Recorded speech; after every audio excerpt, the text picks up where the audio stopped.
മലപ്പുറത്ത് വിദ്യാഭ്യാസ വകുപ്പിന്റെ അനാസ്ഥയിൽ പാഠപുസ്തകങ്ങൾ മഴ നനഞ്ഞ് നശിച്ച സംഭവത്തിൽ പ്രതിഷേധവുമായി MSF. ഹയർ സെക്കൻഡറി തുല്യതാ പഠിതാക്കൾക്ക് നൽകാനുള്ള പുസ്തകങ്ങളുടെ കെട്ടുകളാണ് സുരക്ഷിതമല്ലാത്ത സ്ഥലത്ത് വെച്ചതു കാരണം നശിച്ചത്.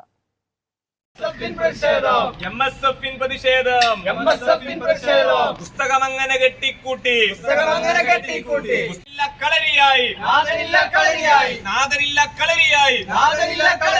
വിദ്യാഭ്യാസ വകുപ്പ് മാറി തോന്നിയ പോലെ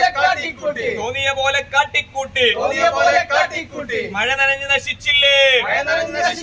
വിദ്യാഭ്യാസ വകുപ്പിന് കീഴിലുള്ള സാക്ഷരതാ മിഷന്റെ 10,000-കണക്കിന് പാഠപുസ്തകങ്ങളാണ് മഴ നനഞ്ഞ് നശിച്ചത്. മലപ്പുറം ടൗൺ ഹാളിന് പുറകുവശത്ത് യാതൊരു കരുതലുമില്ലാതെ വെച്ചിരുന്ന പാഠപുസ്തകങ്ങളാണ് മഴ കൊണ്ട് നശിച്ചത്. പ്രവർത്തകർ പുസ്തകങ്ങൾ അധികാരികളില്ലാതെ കയറ്റിക്കൊണ്ടുപോകുന്ന വാഹനം തടയുകയും പ്രതിഷേധിക്കുകയും ചെയ്തു. മലപ്പുറം പോലീസ് സ്ഥലത്തെത്തുകയും പ്രതിഷേധത്തെ തുടർന്ന് MSF നേതാക്കളുമായി സംസാരിക്കുകയും ചെയ്തു. ഇതിന്റെ അടിസ്ഥാനത്തിൽ പോലീസ് സാക്ഷരതാ മിഷൻ അധികാരികളുമായി ബന്ധപ്പെടുകയും വിഷയത്തിന്റെ ഗൌരവം കണക്കിലെടുത്ത് അടിയന്തരമായി അധികാരികളോട് സ്ഥലത്തെത്തിച്ചേരാൻ ആവശ്യപ്പെടുകയും ചെയ്തു. അതുവരെ വാഹനം പോലീസ് സ്റ്റേഷനിൽ പിടിച്ചിടുകയും ചെയ്തു. പ്രതിഷേധം നിയോജക മണ്ഡലം MSF president advocate Jaseel Paramban ഉദ്ഘാടനം ചെയ്തു.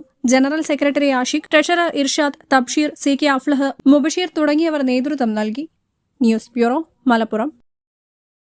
916 സ്വർണ്ണാഭരണങ്ങളുടെയും വെള്ളിയാഭരണങ്ങളുടെയും വിപുലമായ കളക്ഷനുകൾ ഒരുക്കി ആലിസൺ ഗോൾഡ് സൂക്ക് നിങ്ങളെ സ്വാഗതം ചെയ്യുന്നു. ആലിസൺ ഗോൾഡ് സൂക്ക്, AM market, Manalimal bus stand, Wandoor.